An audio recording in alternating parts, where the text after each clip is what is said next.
పెళ్ళికి ముందు ఏమీ తెలియని మనం పెళ్ళైన తర్వాత అన్ని పనులు చేయాలని పెళ్ళయ్యాకే తెలిసింది. ప్రతిదీ చెయ్యాలి. ఒకప్పుడు అన్వి టచ్ చేయకుండా తినడం కూడా చాలా తక్కువ.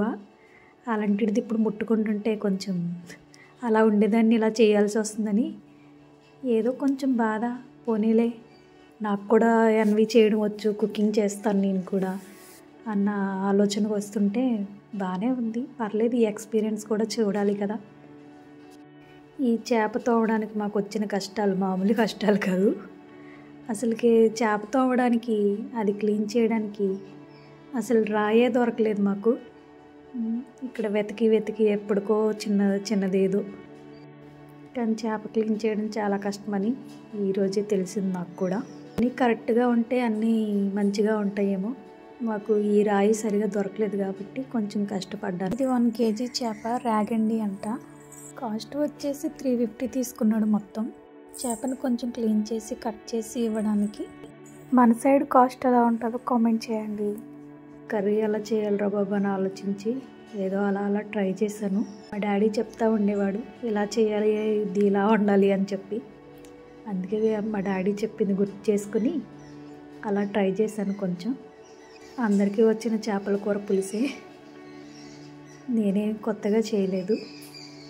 ఏదో నేను కూడా ఫస్ట్ టైం చేశాను కదా, షేర్ చేసుకుందామని చెప్పి వీడియో తీసి పెడదామని చెప్పి వీడియో తీస్తున్నాను. చూడాలి కర్రీ అయితే ఎలా వస్తుందో అని. ఫస్ట్ టైం కదా, కొంచెం ఎక్సైట్మెంట్ ఉంటుంది. ఎలా వస్తుంది ఏంటి టేస్ట్, మసాలాలన్నీ కరెక్ట్గా సరిపోనియా లేదా, చేస్తున్నంతసేపు ఇదే ఆలోచన ఉంటుంది. ఎంత కష్టపడి చేస్తున్నాం కాబట్టి తినేలాగే వస్తుంది. ఇష్టం లేకుండా చేస్తే కనుక టేస్ట్ కూడా అలానే ఉంటుంది అనుకుంటా. మంచిగా రావాలని ట్రై చేస్తాం కాబట్టి మంచిగానే వస్తుంది. మీరు కర్రీ చేస్తున్నప్పుడు ఎలా ఫీల్ అవుతారు, ఏదైనా ఫస్ట్ వంటకం ట్రై చేస్తున్నప్పుడు? ప్లీజ్ కామెంట్ చేయండి. ఏదో చేయడం అయితే చేస్తాం కానీ కర్రీ ప్రాసెస్ చెప్పడం అంటే కష్టమే. మనకు కూడా ఎక్స్పీరియన్స్ లేదు కదా. అలా ఉడుకుతూ ఉంది, మళ్ళీ కదిపితే ఎక్కడ ముక్కలైపోతాయి అని చెప్పేసి అలా స్లోగా కదుపుతున్నాను.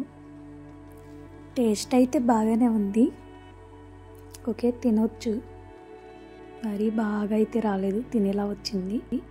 మీకు నా వీడియోస్ నచ్చితే కనుక please subscribe. Thank you for watching.